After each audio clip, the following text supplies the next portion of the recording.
Buonasera, benvenuti alla TG Sicilia. Vediamo i titoli di questa edizione.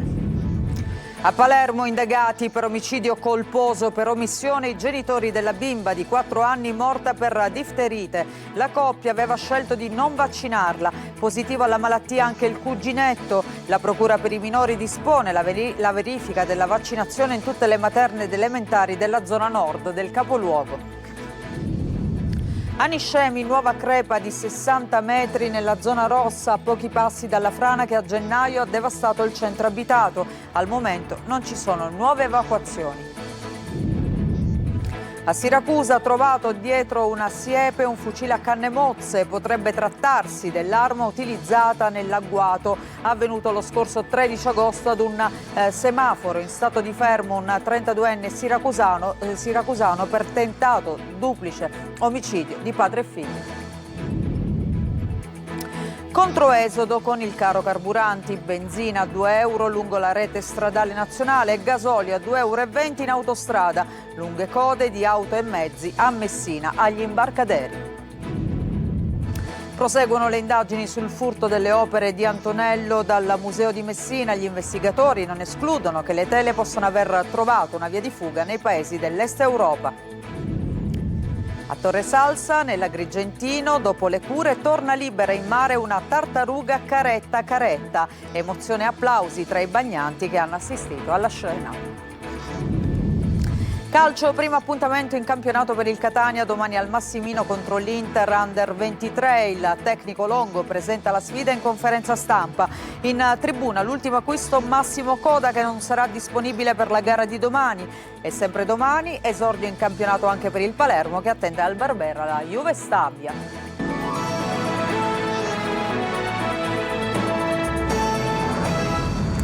Ancora ben trovati in apertura a Palermo, indagati per omicidio colposo per omissione i genitori di Anna Rosa, la bimba di 4 anni morta per difterite. La coppia aveva scelto di non vaccinarla. Mercoledì l'autopsia. Positivo alla malattia anche il cuginetto, per fortuna soltanto dei sintomi di un'influenza. Intanto la Procura per i minori ha disposto la verifica della vaccinazione in tutte le scuole materne ed elementari della zona nord del capoluogo. Ma sentiamo il servizio di Orazio Longo. I giudici hanno sentito i medici e la pediatra che ha visitato la bambina nei giorni precedenti al primo ricovero. Quest'ultima ha riferito della difficoltà di immunizzare i piccoli del quartiere, tanto che nel provvedimento si legge che allo Zen vi è una credenza popolare secondo cui i bambini a seguito delle vaccinazioni diventano autistici. La Procura per i minorenni di Palermo ha così aperto un fascicolo per valutare la responsabilità dei genitori della bambina di 4 anni e mezzo morta giovedì scorso per difterite. L'ipotesi è che proprio la mancata vaccinazione, che da anni è obbligatoria, ne avrebbe determinato la morte. Da qui la contestazione di omicidio colposo per omissione. Gli inquirenti hanno anche disposto una verifica urgentissima sulle scuole materne ed elementari della zona nord di Palermo per accertare se a scuola sono presenti ragazzini non vaccinati.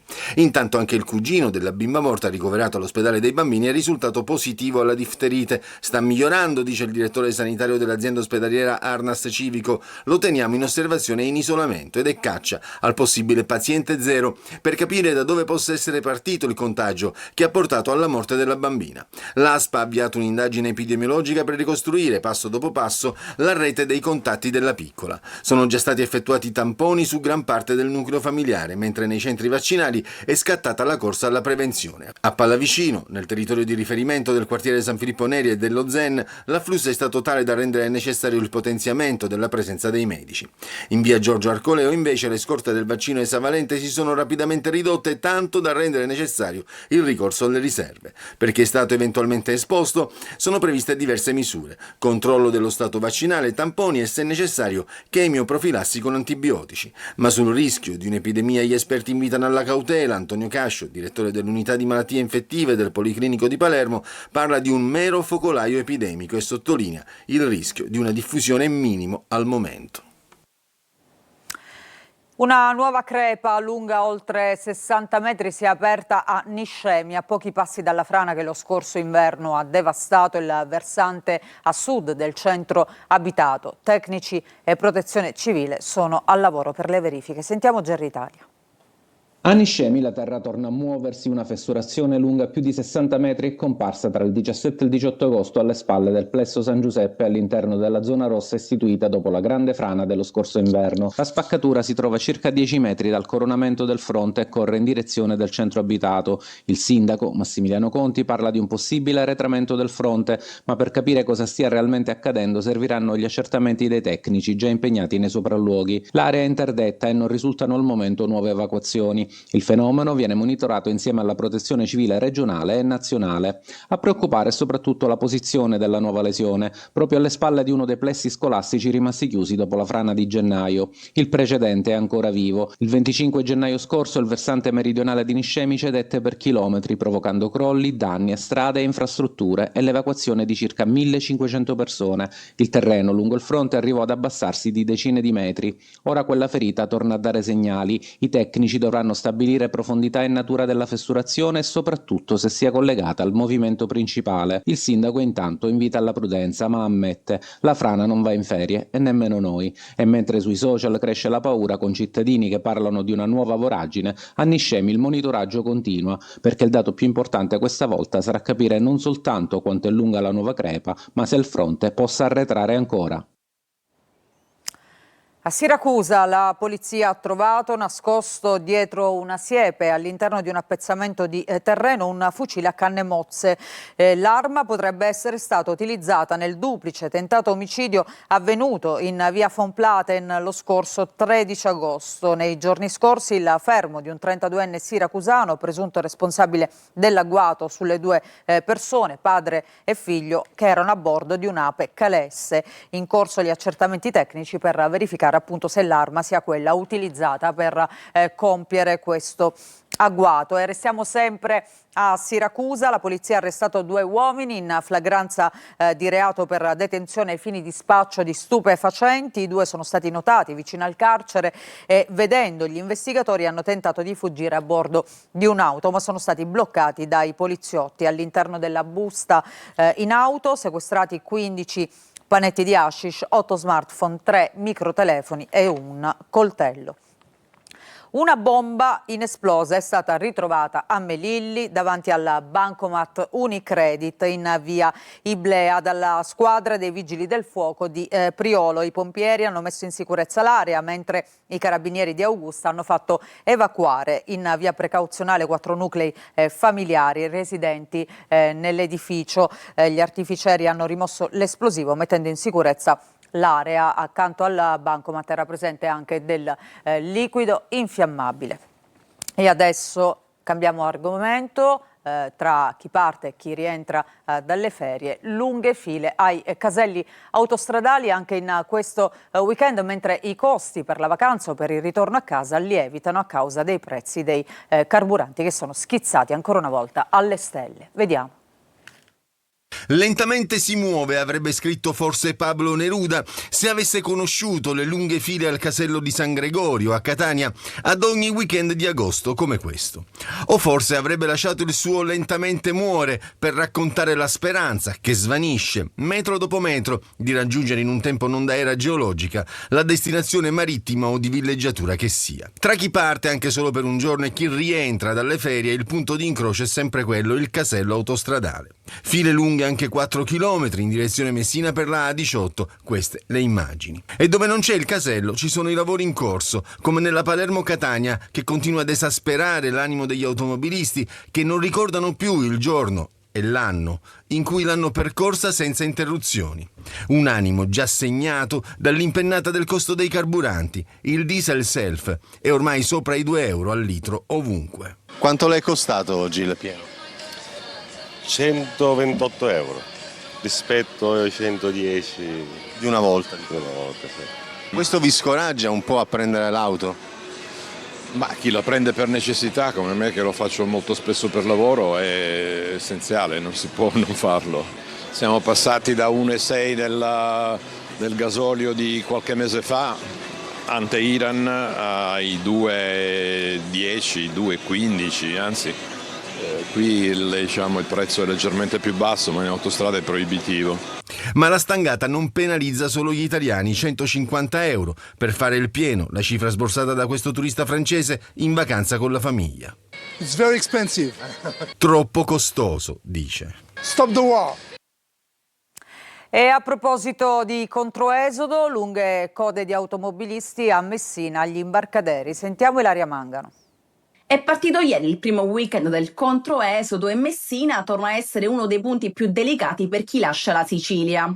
Le immagini mostrano le lunghe code degli automobilisti diretti agli imbarcaderi della Rada San Francesco. Il serpentone, partito da Viale della Libertà, si è spinto oltre Viale Boccetta, arrivando sino a Piazza Unione Europea, davanti a Palazzo Zanca. Una situazione complessa soprattutto per chi era diretto ai traghetti, ma che non ha paralizzato la circolazione in città. Una decina di pattuglie della Polizia Municipale, coordinate dal comandante Giovanni Giardina, sono state impiegate nei punti più delicati della viabilità, proprio per garantire il regolare scorrimento del traffico e impedire che le code agli imbarchi si ripercuotessero sul resto della città. Incrementate anche le corse dei traghetti, sia tra i mestieri che negli altri approdi cittadini. Ieri il dispositivo della Polizia Municipale è rimasto operativo sino alle 20. Agli imbarchi della Caronte la situazione però resta complessa.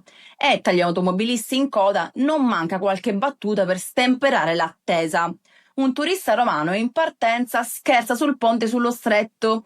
Tanto Salvini lo farà, ha detto. Una battuta che, tra le code del controesodo, riporta inevitabilmente al centro uno dei temi più discussi quando si parla dello stretto. Restiamo a Messina per parlare del furto, naturalmente, delle opere di Antonello Dalla Mume. Gli investigatori non escludono che le opere possano aver trovato una via di fuga nei paesi dell'Est Europa. Luca Ciliberti. E se le opere di Antonello trafugate al Museo regionale di Messina avessero già preso il largo, questa è una delle ipotesi che in queste ore sta prendendo corpo. Nei giorni scorsi sono stati controllati a tappeto porti e porticcioli. La collocazione del museo rende l'approdo via mare come uno dei più comodi e facili da raggiungere. Nelle stesse ore si stanno controllando anche tutti i filmati delle telecamere di videosorveglianza, anche quelli privati, che potrebbero essere utili alle indagini. La pista privilegiata d'approdo delle tavole rubate potrebbe essere quella dei paesi dell'est, facilmente raggiungibili dalle coste siciliane e meno stringenti nei controlli. Un mercato nero già utilizzato in passato dai trafficanti di opere d'arte. Si stanno ricostruendo percorsi, mezzi, presenze anomale nei giorni precedenti e nei momenti immediatamente successivi al colpo. Al vaglio ci sono anche le celle telefoniche per individuare eventuali utenze comparse nell'area soltanto nelle ore decisive. È chiaro che se le opere dovessero aver già raggiunto i paesi all'estero, l'individuazione e il recupero diventerebbe sempre più complicato. Le indagini proseguono anche per capire la dinamica del furto, il perché i ladri abbiano abbandonato sul marciapiede 2 delle 6 tavole rubate e soprattutto se il furto sia stato agevolato da qualche complice all'interno del museo. La procura di Messina non sta tralasciando alcun dettaglio. E parliamo anche della politica regionale che non va in ferie in entrambe le coalizioni, incontri e riflessioni con l'obiettivo di farsi trovare pronti per la scadenza delle prossime regionali. Sentiamo.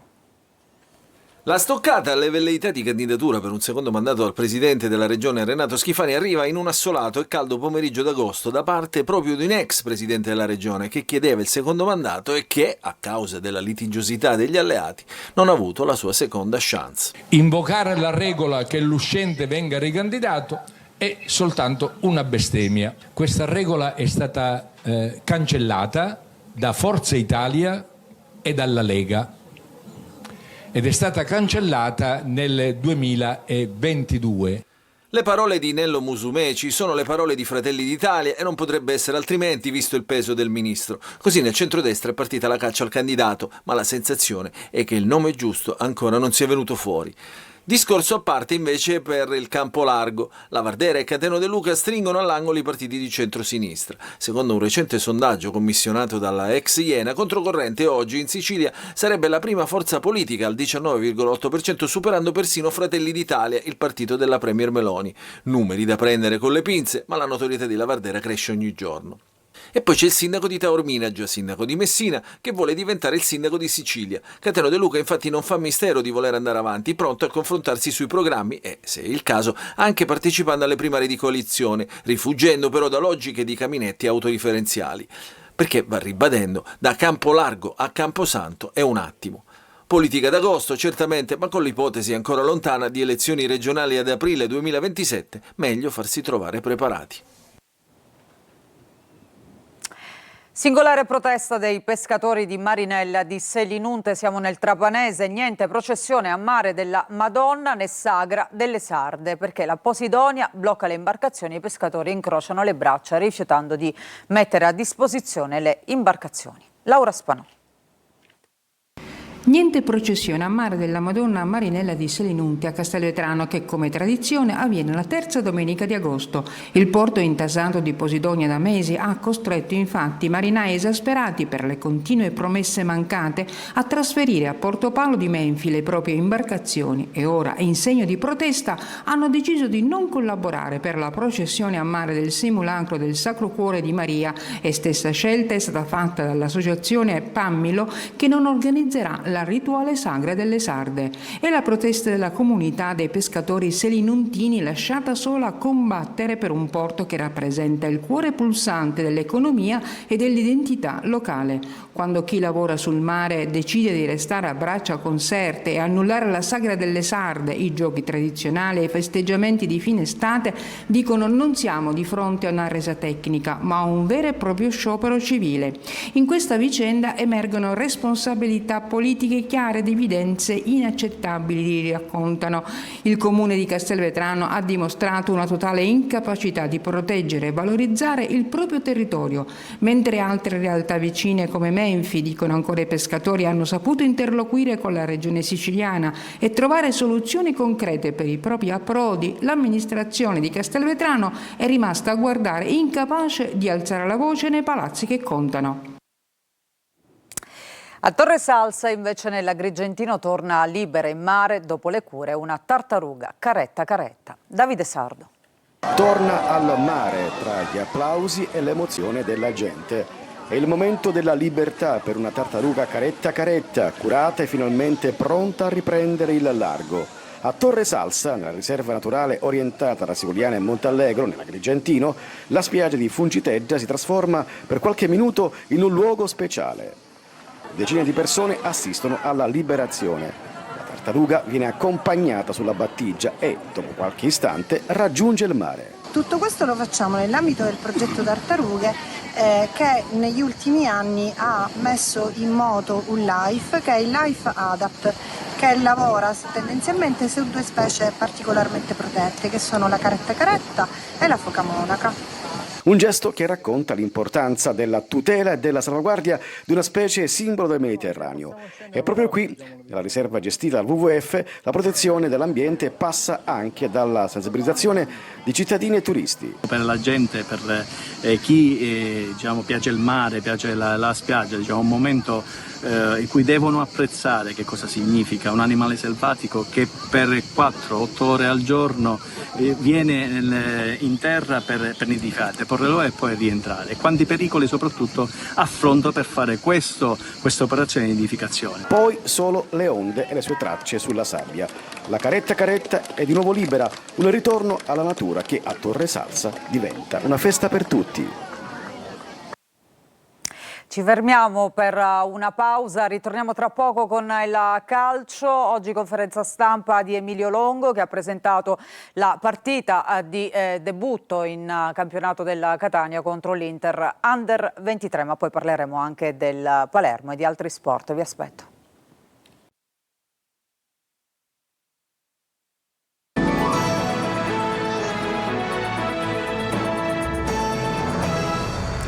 Bentornati in studio, adesso il calcio, primo appuntamento in campionato per il Catania, domani al Massimino contro l'Inter Under 23. La squadra di Longo punta subito a partire con una vittoria, sarà in tribuna invece l'ultimo acquisto Massimo Coda. Ma sentiamo le parole dell'allenatore Emilio Longo oggi in conferenza stampa del prepartita. Sergio Colosi. Ci sarà in tribuna anche l'ultimo colpo di mercato, l'attaccante Massimo Coda, fresco di saluti alla Sampdoria per l'esordio in campionato del Catania al Massimino contro l'Inter Under 23. Un appuntamento molto atteso davanti al proprio pubblico per la rinnovata squadra rossa-azzurra con Emilio Longo in panchina. Oggi siamo in una condizione che dobbiamo preparare la partita contro l'Inter Under 23 e Massimo non sarà sicuramente della gara. Il tecnico sembra orientato a puntare in linea di massima sulla formazione vista in Coppa Italia tra Vicenza e Parma, con Rinaldi in porta, Donnarumma preferito a Masciangelo nella difesa a 4, a centrocampo Corbari, Guaini e Gimenez, in attacco Cicerelli, Leonardi e Liguori. L'Inter è una squadra che bisogna prendere con le molle perché abbiamo visto 2 partite, ci sono molti calciatori che all'interno del percorso di crescita saranno calciatori che vedremo nelle massime categorie. Gente di gamba, strutturata, ovviamente selezionata,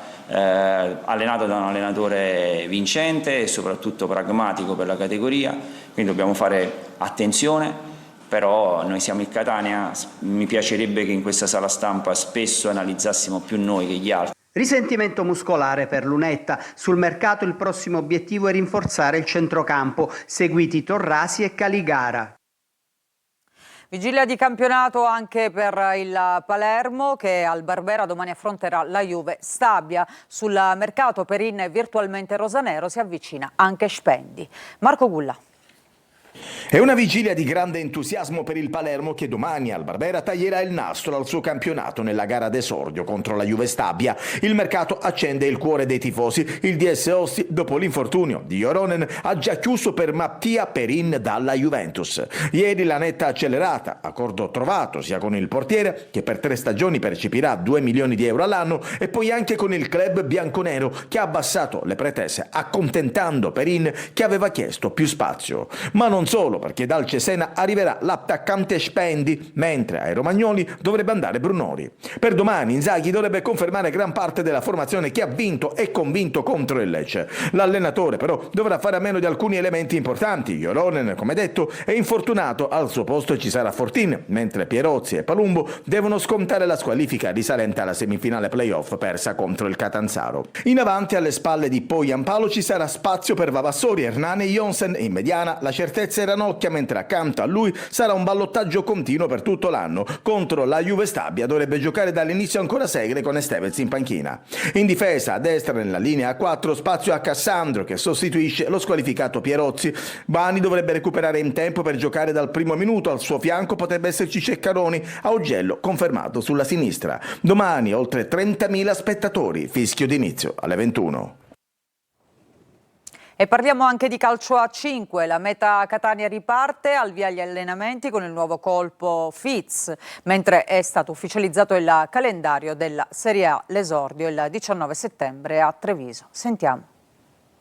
È cominciata la nuova stagione della Meta Catania. I rossazzurri sono tornati in campo per la preparazione con fra gli altri un volto nuovo di assoluto prestigio. Rafael Nogueira da Silva, per tutti Fitz, pivot brasiliano arrivato dal Barcellona e fra i colpi più importanti del mercato del futsal italiano. Ho scelto Meta Catania perché 2 o 3 anni fa già sto guardando e mirando la squadra, lo club, la città, tengo già un desejo di conoscere. Rinforzo di grande livello per una squadra reduce da una stagione comunque straordinaria con la conquista della Coppa Italia e della Coppa della Divisione e con lo scudetto sulle maglie per gli scorsi 2 anni andato invece alla L84 Torino.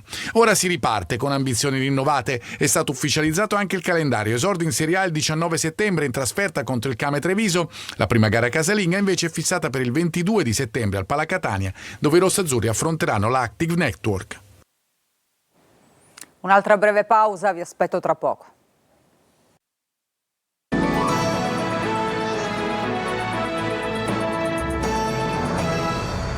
Prima di chiudere c'è una notizia a piano tavola in territorio di Belpasso. Intorno alle 3:20 della notte sono stati esplosi 20 colpi di pistola contro un'autovettura in sosta. Le 2 persone che hanno sparato si sono poi allontanate su un'auto in direzione Mister Bianco. Su questo episodio stanno indagando i carabinieri. Ci fermiamo con questa notizia, grazie per averci seguito, vi auguro un buon proseguimento di serata.